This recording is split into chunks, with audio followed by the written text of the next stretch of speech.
Many people will be tuned in right now, especially because they want to hear what Damion Crawford of the People's National Party has to say in relation to recent political developments. Always a pleasure to talk with him. Good morning, Damion. How are you doing today, my brother? Hey, brother. How are you doing? Good morning. I'm doing well, and we are happy to have you on the program. Thank you, man. I hope you picked out the Christmas tree already. Not yet, but it will be done soon. We are next month this time, Damion. We'll be saying Merry Christmas, man. Yeah, exactly. It is right around the corner. Now, a few weeks ago, I sat in my living room with my television on, and you appeared on my screen, and you were at the PNP's conference, and you found a way to connect with the audience in a really big way with the refrain, "What can go so," or something. I haven't spoken to you since. Where did that come from, Damion? Well, it is a TikTok trend with this fellow that is saying it on TikTok. And I used it, but it's a bittersweet because now I have to say it everywhere I go now. But you're guaranteed a big forward when you can. Everywhere I go, I have to say what can go. So take your forward, brethren. It was appropriate because there's so much things happening that people cannot believe that these things are happening in front of our eyes. But it is confusing. But added to that, knowing you, it will not take you a long time to come up with something as catchy again. Yeah, I have to find something else now. I'm tired of what can go to. All right, let's talk a little bit about the election results, the by-election results recently. I saw you really celebrating the victory, especially in Anon Town. What's your view on how the elections went? Well, first of all, winning is a habit. And so we have not been winning a lot as a party in the last maybe 9 years. And so we have seen this turnaround where we entered one of which the JLP had, which is Anon Town, and one we retained, which is Morant Bay. So having given the government tool of, and it's very difficult to run against government, because if a minister of labor is campaigning, he can grant farmer cards, he can grant putting you on the party program. If a minister of agriculture is campaigning, he can grant gifts such as animals, seeds, fertilizer. So when you're out of government and campaigning against a government, it's very difficult. That is why Parliament seats when we're going into a general election and nobody has the resources of government. That's not the same for a by-election. So we went against that and we were victorious. So we feel that it's a trend and the times are changing in favor of the People's National Party. There is an issue as to who will be mayor down there. Is it Maypen, right? Yes. Do you understand the way it will pan out? I mean, what's your view on that?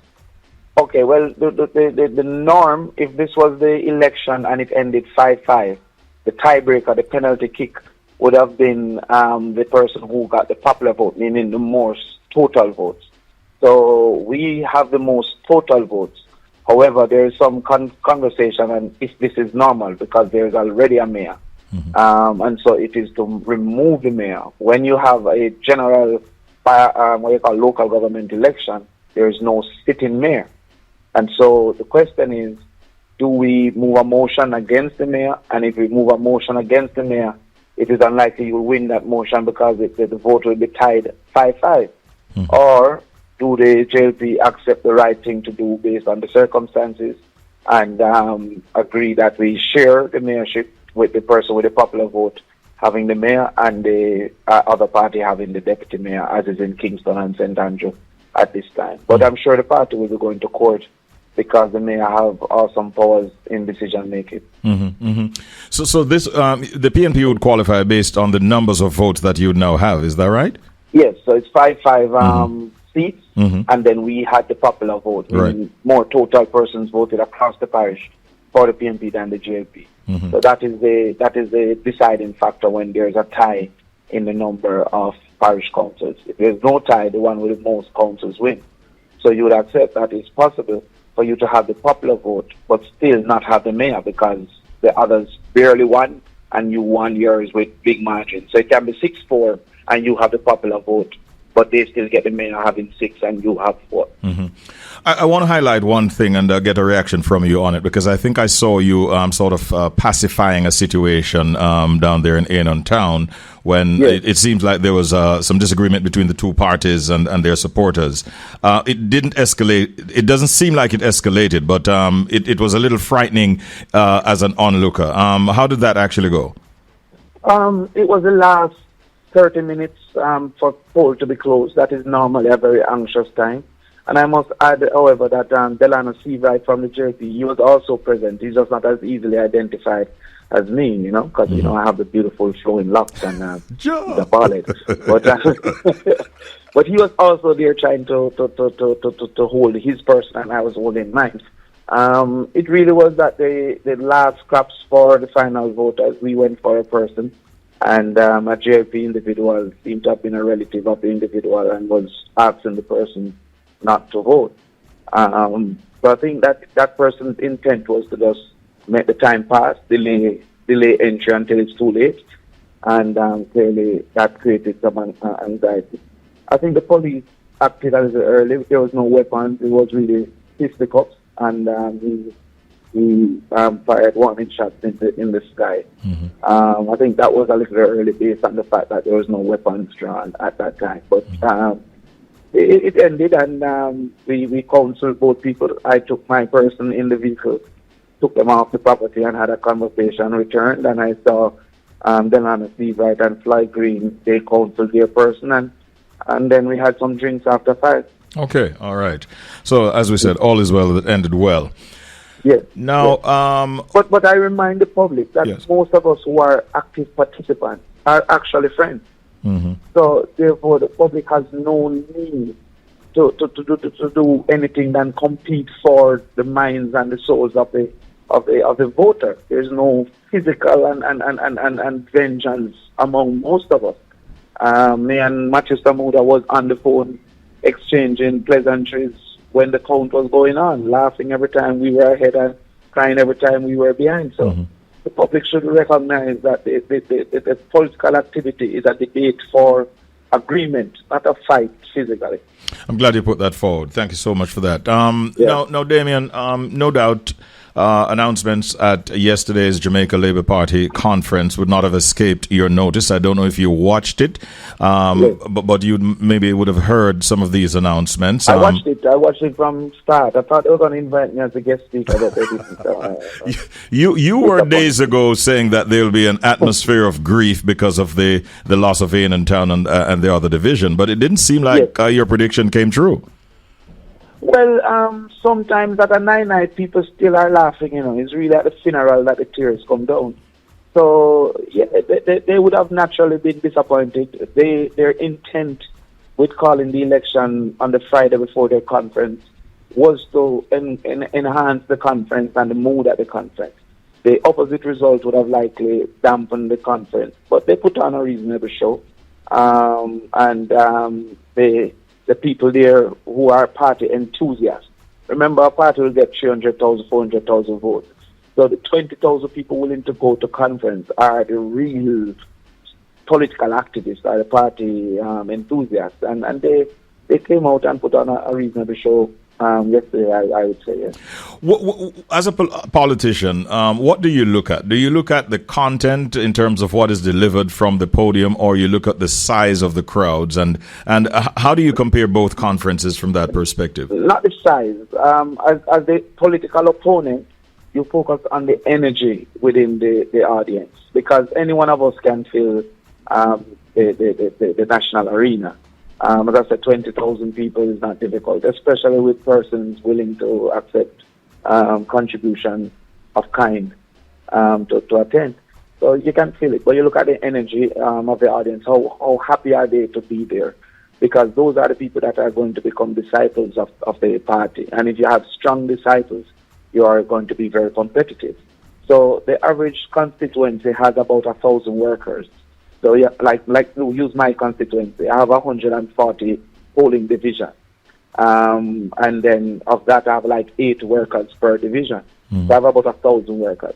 If your workers are not fully engaged and they walk 1 less minute, or they go to 1 less yard, or they have 1 less quarrel, then you will find that if each one lose 1, you lose 1,000 votes. If each worker just don't convince 1 person, you lose 1,000 votes. And most times, when you go through an election, you might meet 2,000 people and get 10,000 votes. So it's really down to the disciples on your behalf to spread the message, to encourage people. And I give an example of 2011 when we ran the election. A mother who was a PNP activist, if her child said, "Boy, I'm moving now vote," is quarreling in the yard, not stopping till they go vote. In 2020, the mother said, "Only look here, young bud no storm," and she just go vote and the child stay home. If 1,000 workers do that, you lose 1,000 votes, and you end up losing the election by 300 or 500. So we look at the happiness, the joy, the energy of the crowd. That's one. And then clearly you listen to the content, especially of the Prime Minister, as it or the leader, as it relates to what they're proposing. How does that fit into your opinion of the world, your opinion of the country, and how does that compare with what you're proposing? Would it satisfy people more or less? And how does it change your trajectory and what you think should be proposed and what's important? So that takes us now to the goodies, as people are calling them, that were announced by the Prime Minister for tourism workers, as far as users of electricity provided by the JPSCO with GCT to be reduced from 15% to 7%, and also benefits for NWC customers, especially those who are delinquent and owing. Your views, will this rattle the PNP base, and do you think there were good announcements? No. Yes? Well, first of all, personally, I find the Prime Minister to be a very basic thinker. No disrespect, but he thinks in a linear way, some ABC things. And gifts don't change countries. Policies change countries. So when you come with a gift to the pensioner, which I'm happy for, right? Because if you said to a pensioner who had cut off their water that you're going to forgive the debt and re-engage the water, that's a benefit to the pensioner. But that don't change the nation. Now, also, if it don't change the pensioner's circumstance, then the pensioner will be right back in the position in 6 months because the pensioner can't afford the bills that they have. Now, one of the biggest negatives to our elderly who are pensioners over 60, over 65, is that they don't own a home in their youth. If you look at a mortgage ends at your retirement, 65 or 60, depending on who's taking the mortgage. So the assumption is you don't have the cost of housing in your pension years. And by extension, you can survive on less resources. And when a person is paying rent, they don't have that benefit of an end of the rent in the same way that I will have the benefit of an end of the mortgage. And so therefore, their total expenses remain the same, even though their income is reduced. And that is why they would then now start to prioritize certain spending that they can't avoid or they can't quote-unquote bundle or steal. So they might steal lights because they can't avoid that, but they have to pay the rent. They have to pay rent. If the rent man will run them down and the JPS can't really catch them as easily stealing the light, or they don't pay the water bill. So we must correct home ownership if we're going to, as a policy, help pensioners and home ownership in youth. And so we had proposed long ago that we have the rent-to-buy housing plan, where you pay a rent to the NHD. A portion of that rent goes towards your down payment, and having proven the ability to afford the mortgage, which is the same as the rent, you then move forward into owning the home. If we don't do that, we will always be forgiving the water crisis bill. So that's a gift that might excite some older people, which are normally PNP supporters, and might lead them to either vote or not vote for the JLP or the PNP, but it won't change the circumstances of a society. So we welcome the gift, but that's a basic thing and where the problems are. We also was happy with a proposal about the student card. I liked that proposal about giving the discount card to students to travel to school.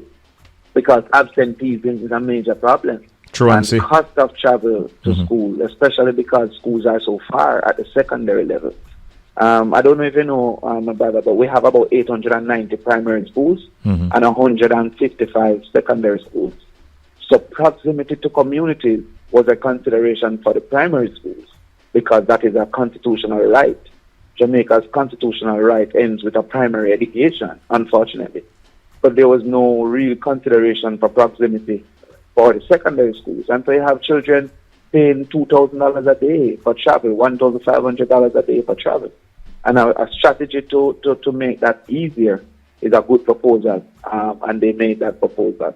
So those were mainly gifts, but there are things that we are happy to have heard that it would help some people at this particular point in time. I believe there was also a benefit in terms of transportation through more buses and routes and so on for schoolers. Yes. So that was incorporated in the children movement. The buses is going to be less effective because we don't have zones. People are moving from multiple places to multiple places. So when you have a bus, for example, in Linstead, all of Linstead is not going to the same school. Some are going to Kingston for KC, some are going to JC, some are going to Spanish Town for St. Jago, and some are staying within the constituency. So the buses is going to be less effective than giving them a card that the current transportation systems of taxis will do. But anything that helps is going to be a benefit. And so if they do a hub and spoke system where they come to a hub, you know, like when you take an airplane, everybody have to go to Miami and then go to the sprinklings from there after. So if you have a hub and spoke system, then the buses might be more effective than simply doing. But they're onto something with it, and I was happy. As it relates to the light bill, again, that's a gift. It might save some people $200 or $300. But I have always felt that a percent benefits the wealthy more than the poor. So when you say, I'm going to take off 7%, I'm going to get a greater benefit with my AC and my multiple TVs and my fridge and my freezer than a person who have one fan, a light, and a radio. So therefore, that person who is in more need get less benefit. I've always felt that you should just give a set amount. So if you give $1,000, while the whole will benefit from $1,000, my bill is $40,000. While the other person bill is $2,000. So the person gets 50% of their bill. And I get $40,000. That would have been what now? 2%, 2.5% of my bill.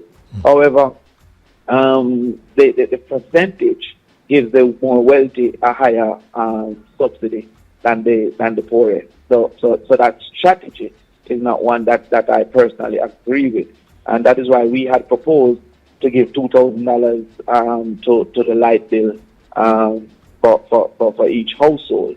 And it is important to note that because of how Jamaica is structured, where one household have multiple adults with multiple interests, and we don't have enough money to give every individual, the only way to really subsidize a household is to pay a bill. You can't subsidize it by giving them a check. Because if you give them a check and the two sisters live there with the mother and each have their own family, you create a fight over the check.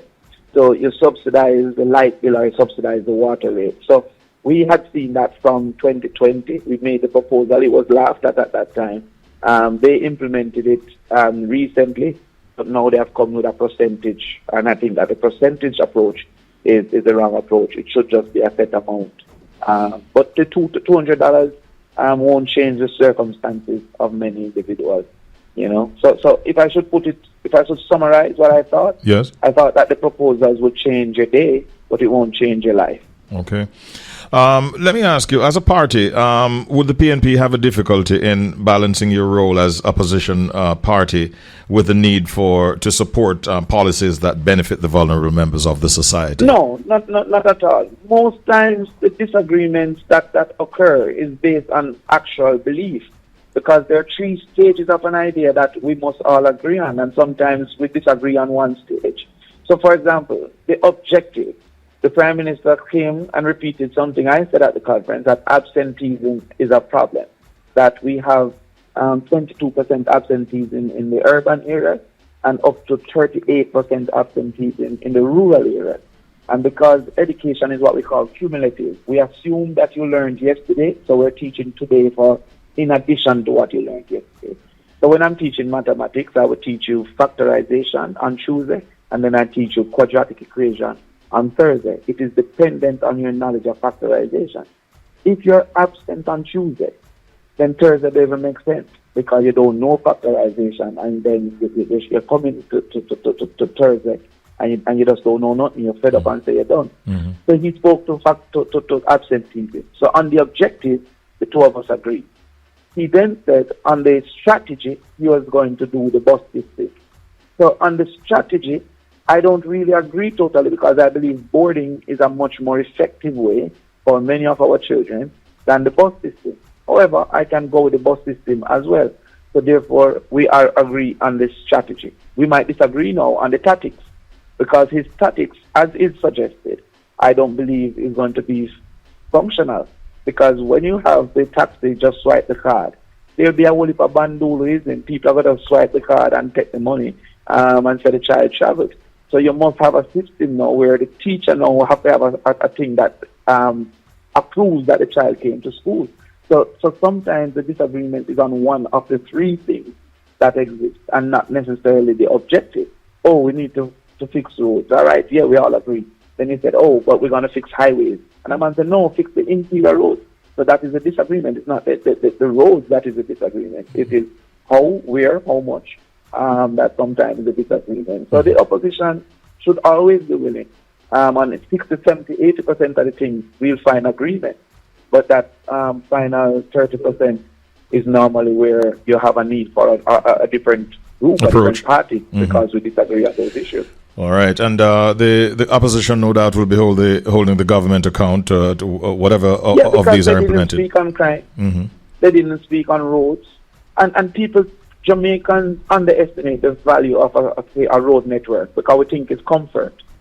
If the road network is poor, then the fire truck will take longer to get to your home if it can get there any at all. So your asset is at risk.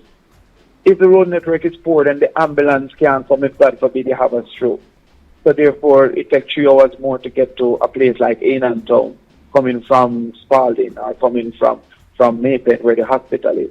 So, or even if you transport your wife who's in labor, it's taking you much more time. So therefore, the life and property is at risk. He didn't speak to the road network, and he didn't speak to crime in particular, where we're finding more crime in the spaces of schools. We see a murder that happened recently at Russell Primary, and a murder that happened at Homewood. And we have called for a designation of safe spaces where if any crime happens within these zones, like a school zone, you get a harsher punishment, that they're policed by roving police vehicles, that they have the Jamaica Eye and cameras designated in those areas, and that it creates that safety. We didn't hear anything like that. So as I said, he didn't come with policies that change our lives. He came with gifts that might change our day. So we're grateful if we improve our day, but we as a party believe we're committed to improving the people's lives, which is multiple days. All right, Damion Crawford, great talking with you as always, man. Thanks for your thoughts this morning. Thank you Have a great day. Right. All right, that's opposition spokesman there on education, I believe it is, Damion Crawford. And he was primarily on this morning to give us his own views on those announcements that were made by the Prime Minister, Andrew Holness, at the JLP's 81st annual conference held at the National Arena yesterday.